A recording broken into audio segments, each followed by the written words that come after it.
C'est pourquoi je disais, le principe est que les chrétiens, la foi est inséparable de l'acte de donner. Cette femme-là, c'est parce qu'elle a la foi qu'elle a offert quelque chose au prophète. Alléluia. Celui qui a la foi, c'est celui qui donne. Il n'est pas attaché au monde. Il sait qu'il peut donner ceci à quelqu'un, il sait que demain ça va arriver. Il sait que son père a dit, il ne manquera de rien. L'Éternel est mon berger, je ne manquerai de rien. Amen. C'est pourquoi tu pardonnes, par exemple. Celui qui pardonne a aussi la foi. Tu te libères de quelque chose. Tu ne veux que cette personne soit comme la personne qui te bloque l'avenir, parce qu'il y a un avenir merveilleux pour toi. Alléluia. Tu pardonnes et puis tu laisses tomber, et puis tu avances. Il y a quelque chose de merveilleux devant. Alléluia. Tu vois, beaucoup de problèmes des enfants de Dieu, c'est simplement le manque de foi. Amen. Quand les gens ne donnent pas, les églises, beaucoup c'est la foi qui manque.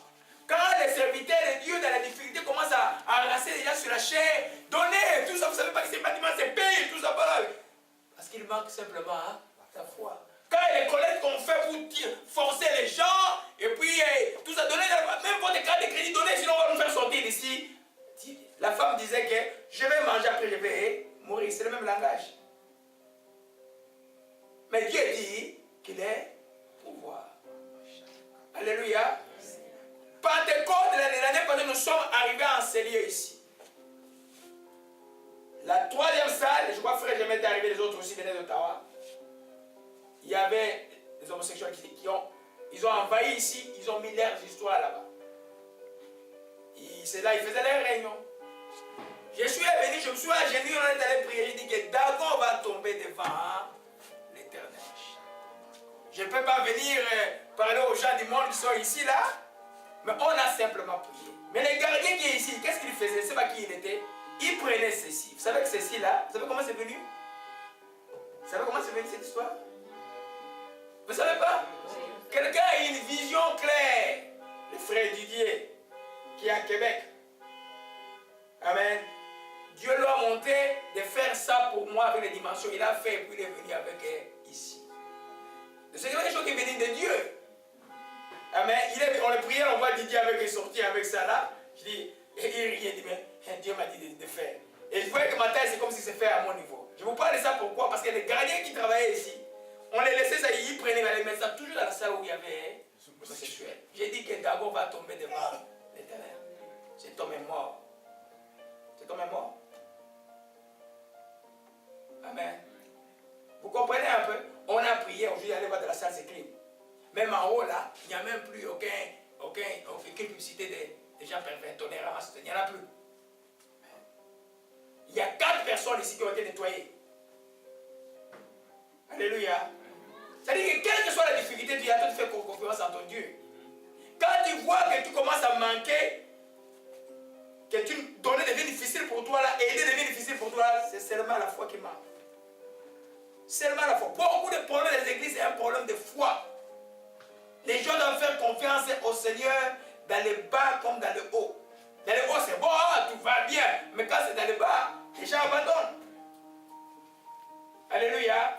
Donc quand il voit, il y a une de mes filles qui m'a dit, mais papa, je ne sais pas, une fille spirituelle qui m'a appelé. Mais j'arrive pas à donner la dîme. Mais comment je vais faire? J'ai dit, qu'est-ce que veux-tu que moi je te dise là? Ok, qu'est-ce que veux-tu que moi je te dise? Moi je ne suis pas Dieu. La Bible dit, la dîme appartient à l'Éternel. Et la Bible dit de mettre Dieu à l'épreuve. Ah, c'est la seule personne qui dit, mais moi à l'épreuve. Et toi, ma fille, ce que tu vas faire, je t'aime bien, tu es rempli de dons, tu es bien. Mais commence à faire mettre Dieu à l'épreuve. C'est-à-dire que quand ton chèque de travail arrive là, oublie tout ça, tu ne vas pas payer la maison, tu vas payer la maison. Alors j'ai posé d'abord, c'est moi, je suis un faux prophète? Oh non. Ok, si je suis un vrai prophète, et si je suis un serviteur vraiment de Dieu, si que la maison de prière est une bonne terre, alors tu ne manqueras rien. Si je ne le suis pas, alors tu envoies ailleurs. Alléluia. Parce que c'est des choses, des principes de Dieu que je peux vous aimer, que je ne peux pas changer moi-même. Alléluia. Alors nous comprenons que c'est la peur. Maintenant, si je donne ça, mais maintenant le loyer là, je vais payer comment?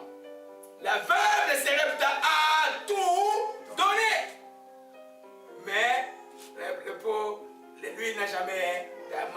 jamais manquer. Souvent, nous lisons les histoires bibliques, nous prenons comme historiques. Ce n'est pas des histoires, c'est la parole de Dieu. C'est comme ça, la foi, c'est ce que nous avons besoin. Parce que quand toi tu as la foi, moi qui est ici, je suis la foi, j'ai la foi, personne ne va t'exiger, toi, et dire, hey, toi, donne. Non. Toi, tu vas donner à quoi de ta foi? Et tu auras les résultats de ta foi. Jésus a dit qu'il vous soit donné selon votre foi. Alléluia. Amen. Je suis qu'à l'introduction. Amen. Nous passons au quatrième principe d'introduction. Ce qu'on a donné, dans quelle mesure on a donné, déterminera ce qu'on recevra. Amen.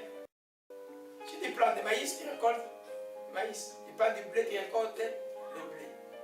Alléluia. Tu plantes un seau de blé, ton champ sera plus grand. Tu plantes un sac de blé, ton champ sera plus grand. C'est toi qui définis ta barre, à condition que tu crois ce que tu fais. Alléluia. Parce que beaucoup des enfants de Dieu ne comprennent pas. Quand j'étais enfant, cette image m'est revenue. Je dis, mais qu'est-ce qu'on faisait quand on était enfant?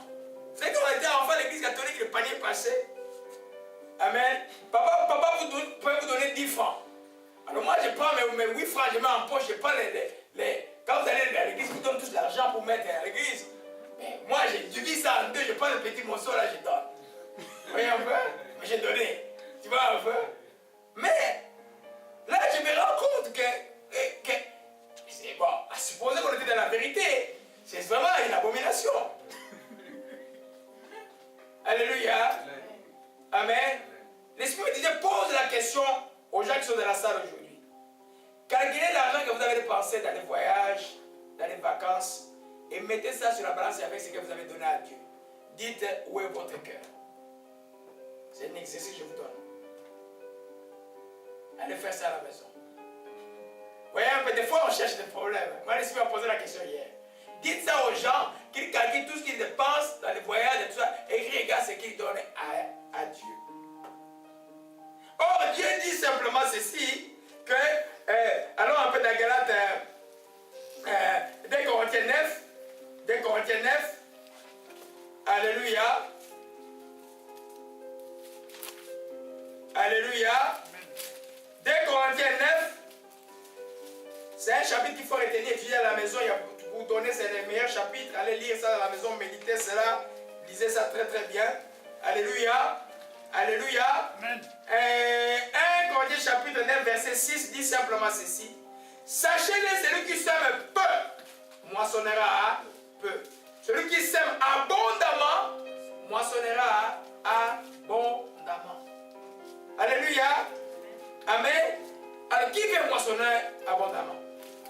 Tu sèmes abondamment. Dans toutes les dimensions qu'on a parlé là. La dimension spirituelle de la propre vie, la dimension financière, dans toutes les dimensions, sème abondamment. Alléluia. Tu vas récolter abondamment. Amen. Je vais vous montrer les conditions de l'offrande parce que toi qui offres les choses à Dieu, tu dois être déjà une offrande à Dieu. Tu dois plaire à Dieu. Pour que ton offrande soit agréable à Dieu. On va voir ça en détail. Mais le principe est que si tu sèmes peu, tu moissonneras peu. Amen. Est-ce que peu veut dire $1000? Peu veut dire $2? Non, ça dépend. Pour un autre, $10 vaut mieux que ton $10 000. Amen. Pour un autre, $10 000, ce n'est rien parce qu'il a des millions. C'est des miettes qui donnent toujours à Dieu. Mais quoi? Parce qu'il a compté 10 000, quoi que c'est beaucoup. Comprenez les choses spirituelles.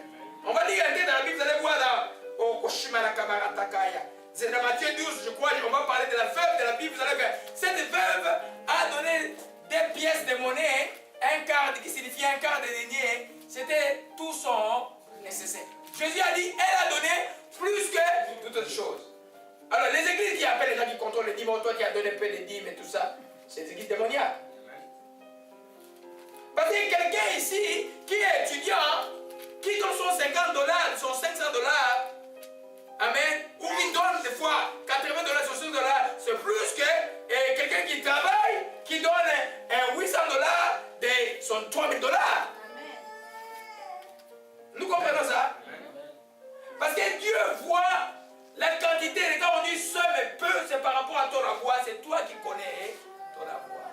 pas par rapport au montant. Et c'est là où beaucoup des enfants qui entrent dans les pièges. Et il y en a qui n'offrent pas, qui disent, c'est peu, comment je vais donner à Dieu? Mais si tu as peu, la bonne volonté dans le sens que Paul dit par rapport à ce que l'on possède. Amen. Si toi tu possèdes, toi tu gagnes 100 dollars le mois. Ton 10 dollars là, c'est ta dîme. Hein? C'est une dîme aussi valable que la dîme de 1000 dollars que quelqu'un qui donne, un médecin qui donne. Alléluia. Amen. Vous comprenez ce principe-là? Amen. Parce que quand tu es fidèle dans les petites choses, hein, tu seras fidèle à l'écran. Quand par exemple, toi tu n'arrives pas à donner, quand tu as 50 dollars, tu ne donneras pas quand tu auras 1 million. Tu ne donneras pas. Tu ne donneras pas. Tu vas être bloqué. Tu vas dire, moi, qu'est-ce que je vais faire? Alléluia. Il y a une histoire, un père, un de nos pères de la foi, je ne sais pas qui écrit dans un seul livre, je disais dans les années 90, il y avait quelqu'un qui avait des vaches. On lui dit, mais tu as 10 vaches, et tu peux donner ça à Dieu. Oui, je peux donner une vache à Dieu, il n'y a pas de problème.